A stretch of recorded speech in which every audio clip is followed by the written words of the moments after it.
Hey there, beautiful people, welcome back to my channel. Today we're going to be doing something new. So we're going to be reading reviews of a book I chose for my TikTok Picks My TBR series, and we're going to be reading the reviews.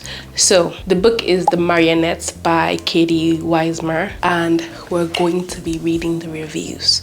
So I have read in total 3 books in the series, even though that was not originally the plan. So I chose The Marionette in my TikTok roulette, and I started reading that, and then I found that it was a 4-book series, and the way my brain works, I can just read one and let it go. I have to read the entire thing for me to be able to move on.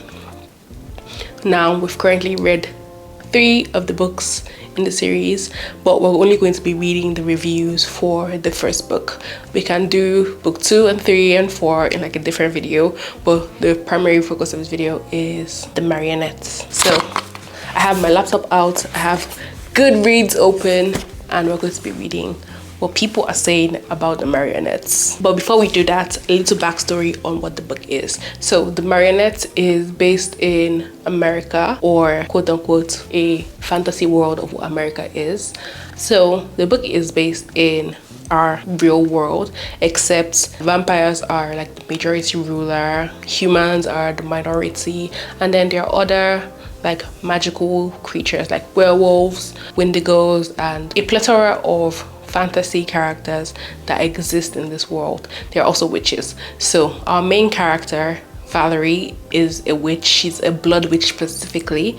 Her family is from a great line of blood witches called the Darkmoors, and there's this thing where witches are like the bodyguards of the vampires, because the vampires are the ruling class. They have a royal family, they have several estates, and they all live within like a specific boundary, and everything outside the boundary is werewolf and other creature territory.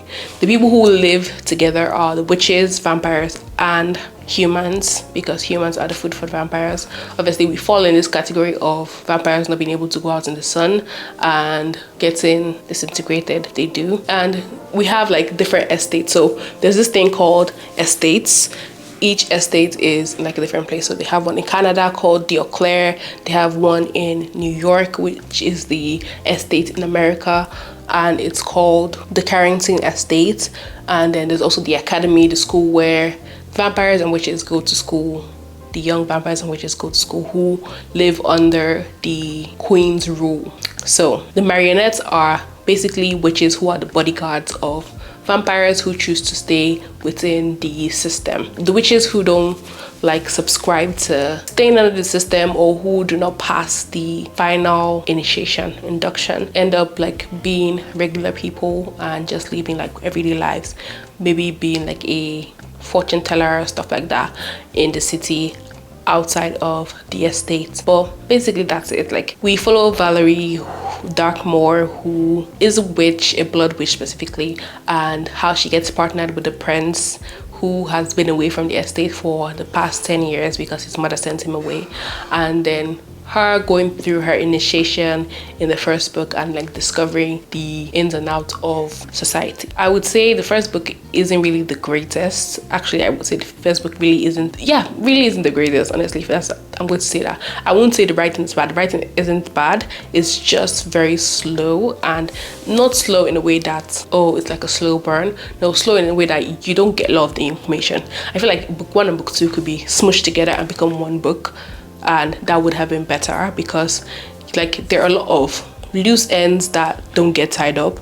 There are a lot of things that are left, like even as I am reading, like I'm 2-3 chapters, 4 chapters from the end of book 3, and there's certain things that I wish that they had like tied up very well from the first book. Like, okay, she summoned a ghost, the ghost said, oh, it's happening again. Like, I feel like that's ghost summons could have been like a better foreteller of what is happening or what we're going to be discovering, at least with like a puzzle or something. But we don't get that. We just get nothing. But I feel like book 1 and book 2 could have been one book, if I'm being honest, and it's an okay book, really. So we're going to be reading reviews and we're going to be discussing them. I don't know if I should start from the 5-star reviews and read all the way to 1-star reviews, or I should start from the 1-star reviews. because I don't want to be negative, but hey, who cares? I'll just do random. On Goodreads, it has a 3.88 rating score with 8,000 plus ratings and 941 reviews. I would say majority of the ratings are a 4-star. Only 26% are 5-star reviews and only 85 1-star reviews, 1-star ratings. Not too many people hated it. One reviewer, Nat, says, disclaimer that I'm a follower of Katie Weismer on her YouTube channel, Kate's Book Dates, and despite the rating, she gave it 2-star. She gave it a 2.5-star rating, and she said, as other reviewers have mentioned, the writing is addictive and I felt myself reaching for the book. Over others I was reading at the time, it's likely in part due to the fast-paced plot points that kept me coming back. And that's true. The writing is good. It's really fast-paced and it really does keep you wanting more, but I feel like the story could have been fleshed out a lot more. Honestly, I've said this before, but I still feel like it's true. Found it hilarious that the author randomly decided to refer to the MMC as Reed instead of Reginald about 80% of the book, but honestly, thank God Reginald is a choice. Laughing emoji. Some aspects and characters felt a bit underdeveloped, but this was such a fun, quick read. Plus the cliffhanger at the ending has me wanting to jump into book 2, which I appreciate. I actually totally agree. This was a 3.75-star review, and I truly believe that like this is kind of like the encompassing of like everything I was saying. Some characters underdeveloped, some plot points were really underdeveloped. I feel like we could have had a lot more, but the writing is good. The cliffhanger at the end of book 1 really got me to want to read book 2. Same thing with book 2. Like I feel like they're good. She's good at like carrying you along and dragging you, but it was a very random choice. I was like, why did we stop referring to him as Reginald and all of a sudden we're talking about Reed? I'm like, okay, where did this come from? But I was like, okay, we might as well take it. That's what she's giving us. A 2-star review that says this was a waste of my time. Funny. There are times when you read a book and you think about it for a week because you either enjoyed it or you hated it. It makes you have some sort of emotion. This book, I have absolutely no idea what it was about.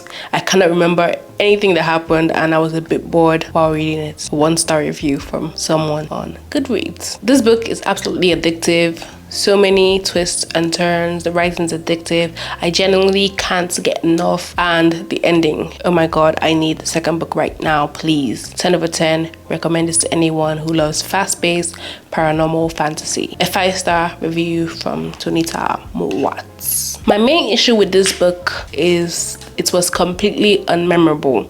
I'm sure that if I don't do the review now, I won't remember a thing about it tomorrow. At first, I actually thought I had missed an intro or something since the beginning was so abrupt. The main character, Valerie Darkmore, is just at you from the get-go. The world is barely sketched and with high action sequences that's supposed to carry you along and introduce you to her and her family and court, and it ends up giving you a hazy impression that leaves you with more questions than answers and barely improves as the book progresses. The same can be said of the other characters. Reginald does not translate as hot. Valerie's friends are so caricature-esque. It's funny, even Valerie herself lacks a backbone. Nothing made me care about them, and there were no traits or humanizing moments, absolutely nothing.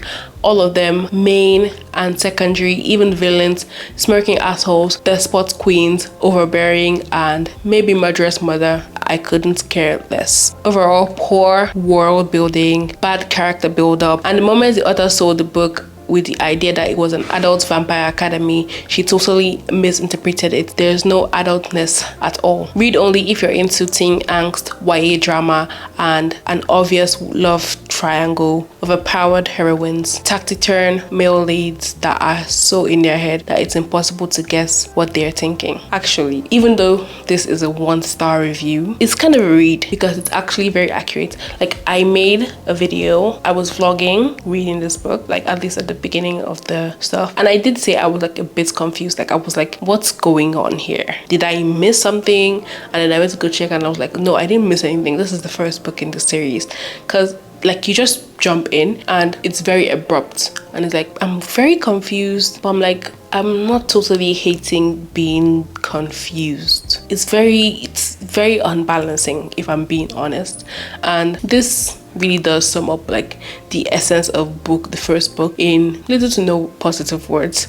But yeah, when I did start reading, I did think, oh, is this supposed to be like Vampire Academy kind of shit? And I was like, interesting. And it's very interesting. This person also mentioned that like the author marketed it as that, but yeah, it wasn't the best beginning. And book one, yes, is actually quite unmemorable because besides like a few things that stuck out to me, the majority of the plot wasn't really there because there wasn't really much of a plot in book one. Like it's kind of like a build up, but I feel like if book one and book two were one book, this review might have been better. I think I picked this up on Stuff Your Kindle Day, and it's gonna be a DNF. The book feels like it starts in the middle of the story and gives you hardly any description of what is what. Pair that with the TSTL right out of the gate, and I'm going to move on. I don't know what TSTL means. Let me check that. What does TSTL mean?